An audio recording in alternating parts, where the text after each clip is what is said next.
Hello and welcome to Message in a Moment. Today I got just a quick thought for you.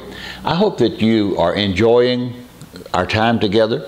If you're learning anything or if you have questions you'd like to pose or comments you'd like to send, look on our webpage, Multiply the Message, and you'll find the opportunity there. You'll find a little box that says comments, and you check on that and you can ask us questions or you can make comments.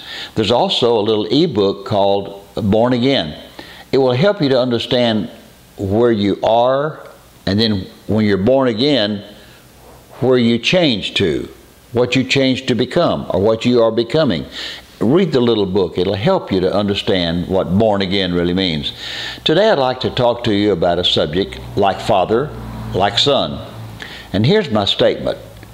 Following Christ produces a life like his.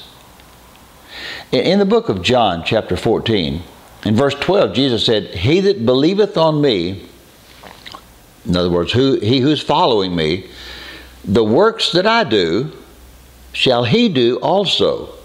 Now listen to this. "And greater works than these shall he do, because I go to my Father."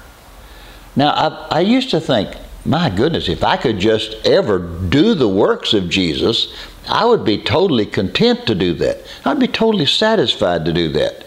But when he said, now this is not me saying it, this is him saying it, "Greater works than these shall you do." Well, I began to think, what's a greater work than what Jesus did? He healed the sick, he raised the dead, he opened blinded eyes, he gave tremendous teachings, foundational, structural teachings that have strengthened Christianity for over 2,000 years. What greater could happen? And I began to look at it and think about it. A greater work is to see somebody born again. You see, Jesus taught about being born again. He gave scriptural structure on how to be born again.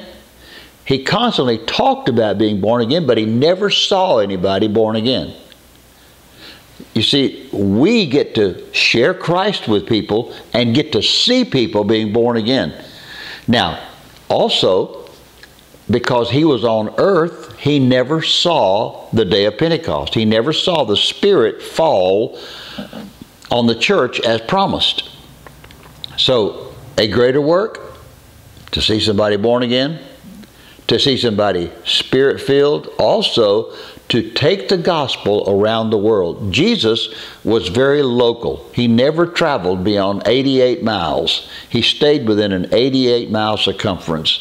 So a greater work today, see somebody born again, see somebody Spirit-filled, and to take the gospel to the end of the age. Well, you know what? Why don't you get involved with us in taking the gospel? Why don't you start following Christ? Because when you do, you'll produce a life like his life. And it will be a life that you'll get to hear this. "Well done, good and faithful son." Until we meet again, blessings.